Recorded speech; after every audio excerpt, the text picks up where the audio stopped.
There's certain common functionality that's associated with all Easotope graphs. Here I've loaded up a scan graph to show you how that works. First thing to understand is how to magnify. If you have a trackpad or some kind of gesture input device, you can probably magnify by just spreading your fingers apart, the same way you would on an iPhone. Spreading them apart, moving them together, magnifies and shrinks the graph. Notice that the magnification happens around the point where the cursor is.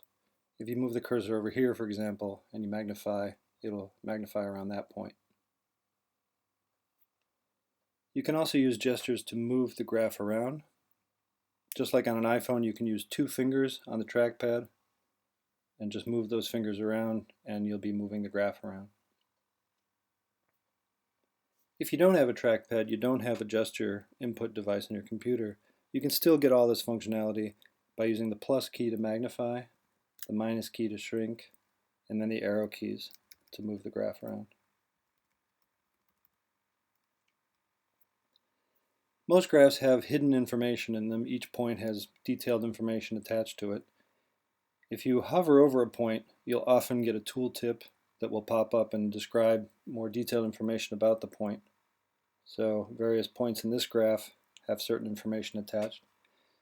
The information that you see in the tooltip is specific to this particular graph, so I can't be more specific about what the data is. Every graph is going to be a little bit different, but you can generally count on a point having tooltip information attached to it. Now if you want to do various modifications to the graph, you can pull up a menu.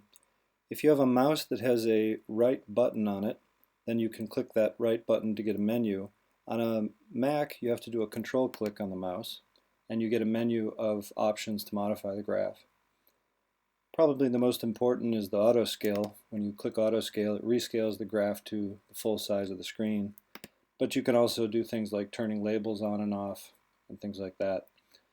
Below this line are special functions, special menu items that are specific to the graph that you're looking at.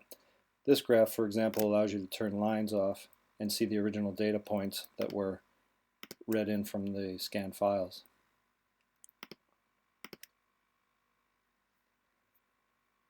One other thing to illustrate in graphs can be best shown in the replicate analysis graphs.